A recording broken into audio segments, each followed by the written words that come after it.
Hey guys, it's Trish and I'm finally back with a project for you guys. Today's project is a celebration tag in honor of Neat and Tangled's 5th birthday that they've been celebrating for the whole month of August. So today I'm starting out with the Neat and Tangled Classic Tags number 2 die, and I've cut that out of some of the Ranger watercolor cardstock.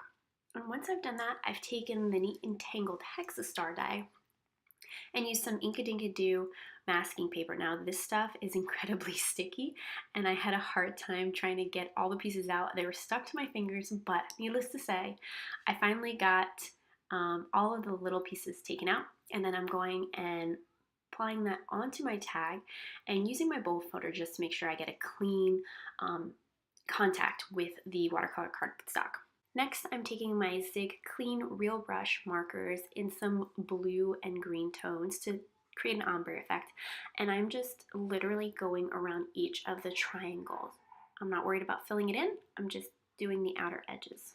The reason why I'm not filling them in is because I want to have this background have a watercolor effect. So what I'm doing is I'm taking my watercolor brush and I'm taking the Ganzi Tambi pearl colors and I'm using the white gold, and I am just picking up some of that pigment and applying it all over each of the little triangles. Now you'll see that I did contaminate a little bit with the blue, but I was able to clean that up no problem with a paper towel, and the effect and the shine and the metallic look is absolutely fantastic. So I let my tag just dry overnight. I didn't heat set it or anything, and then the next day I came back to it and I'm using the Neat and Tangled Celebrate stamp and die. I've cut the shadow in black cardstock, and then I'm using some silver glitter cardstock to cut out the actual Celebrate word. Once I've adhered those two together with some Zig two-way glue, I'm just putting some clear blocks on top to make sure I get a really good bond between them. And then I'm moving to the second part of my sentiment. So I'm using my EK Success powder tool to prep my vellum cardstock to be sure that I don't have any extra stick. I'm using some VersaFine Onyx Black ink, and excuse my crazy hair in the shot. And then I'm just stamping that and using some, here I'm using the Judikins glitter embossing powder, but I realized that it was a little bit too much sparkle and it was just distracting. So I actually re-stamped it and used some of the Ranger Super Fine Detail clear embossing powder.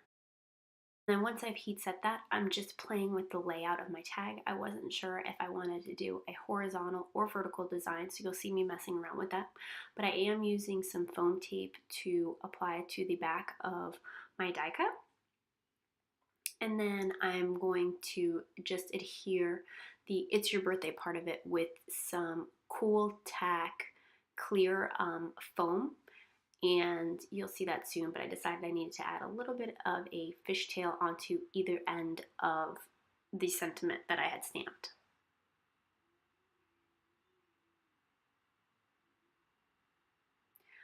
Once I have the orientation figured out that I want for my tag, it's just pretty much a matter of going and adhering everything onto my tag. So as I mentioned, I'm using the Cool Tack Clear Adhesive. It's the dimensional adhesive, but it's perfect for underneath the vellum pieces that you still want to give a little bit of oomph to, but without seeing the white 3M foam tape or Scotch foam tape that you would normally use. So I'm going ahead and applying that down, and then I'm going to peel off the adhesive backing to my Celebrate die, and I'm going to go ahead and apply that. Now I decided that it needed a little bit something else, so onto my tag I'm going to apply some Pretty Pink Posh Sparkling Clear Mixed Set, and to adhere these onto my tag I'm just using some Ranger Multi-Medium Matte Adhesive. And then I'm just putting a couple dots on the top of the sentiment and at the bottom and just applying a variety of different sizes. And also my clip got cut off, but I did apply some black enamel dots as well as the twine on the top of my tag. So here is the finished tag in celebration of Neat and Tangled's 5th birthday. I really hope that you guys enjoy this project, and as always, you can head on over to my blog to see a complete list of supplies used on this project.